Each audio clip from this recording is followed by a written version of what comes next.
Assalamualaikum warahmatullahi wabarakatuh.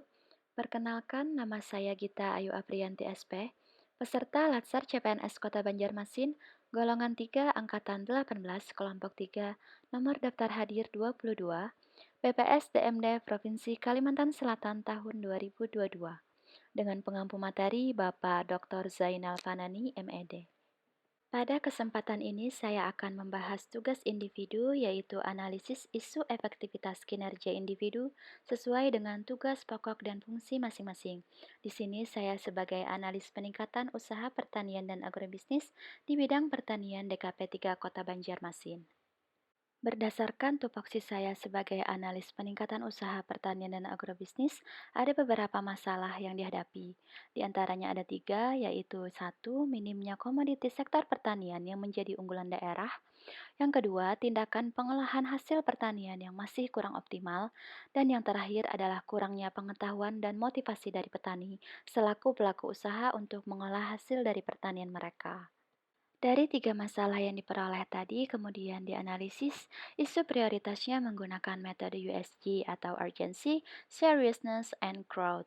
Di mana di sini tiga masalah tersebut dimasukkan, kemudian dinilai berdasarkan skala Likert, yang mana 1 sampai 5 sangat besar, 4 besar, 3 sedang, 2 kecil, 1 sangat kecil.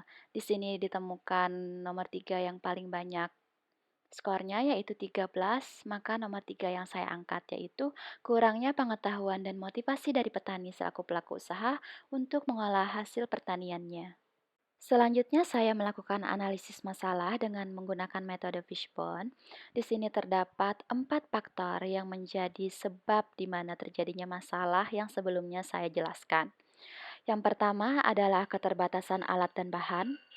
Petani biasanya enggan menggunakan atau masih belum mampu membeli alat dan bahan untuk mengolah hasil dari pertanian mereka. Kemudian keterbatasan keterampilan, minimnya keterampilan masyarakat untuk melihat peluang usaha dengan sumber daya alam yang ada di wilayah mereka. Kemudian faktor usia, petani dan penyuluh kebanyakan sudah berusia lanjut, sehingga antusias mereka terhadap teknologi pengolahan hasil pun berkurang. Kemudian keterbatasan informasi, informasi yang didapat dari petani masih minim, yaitu masih berupa informasi yang berdasarkan cerita atau pengalaman orang-orang saja. Masih kurang informasi langsung yang menjelaskan kepada mereka tentang bimbingan teknis. Setelah itu, saya mencoba menemukan pemecahan masalah dengan menggunakan analisis SWOT, di mana S adalah kekuatan, adanya sosialisasi bimbingan teknis pengolahan hasil pertanian sesuai dengan potensi sumber daya alam di wilayah, dapat menambah keterampilan masyarakat dalam pengolahan hasil pertanian. Yang kedua adalah weakness atau kelemahan, kurangnya pemahaman beberapa istilah atau bahasa dari masyarakat, sehingga mengharuskan penyampaian materi menggunakan bahasa yang sederhana dan mudah dimengerti oleh mereka. Kemudian opportunities atau peluang, masyarakat, khususnya petani, dapat mengembangkan UMKM atas penerapan berkelanjutan dari BIMTEK pengolahan hasil pertanian yang telah disosialisasikan. Kemudian ancaman dari analisis saya adalah realisasi penerapan BIMTEK yang jarang dilakukan oleh masyarakat atau mereka sekadar ingin mengikuti BIMTEK saja. Berikut adalah tabel alternatif dari penyelesaian isu masalah tadi. Dari isu kurangnya pengetahuan dan motivasi dari petani selaku pelaku usaha untuk mengolah hasil pertaniannya, yaitu alternatif penyelesaiannya adalah melakukan sosialisasi bimbingan teknis pengolahan hasil pertanian sesuai dengan potensi sumber daya alam yang ada di wilayah.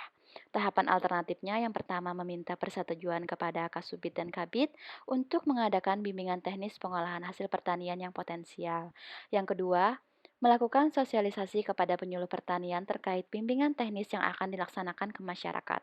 Yang ketiga, melakukan monitoring dari proses sampai keberlanjutan dari bimbingan teknis yang dilakukan ke masyarakat.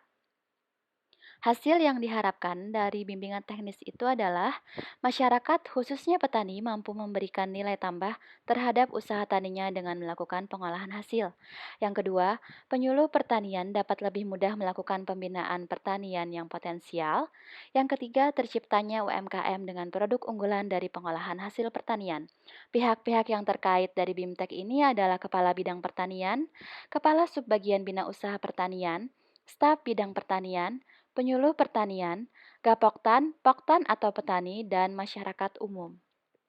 Sekian presentasi dari saya. Mohon maaf apabila terdapat banyak kekurangan dalam penyampaian materi yang saya sampaikan, dan mohon maaf juga apabila ada kata-kata yang kurang berkenan. Atas perhatiannya saya ucapkan terima kasih. Wassalamualaikum warahmatullahi wabarakatuh.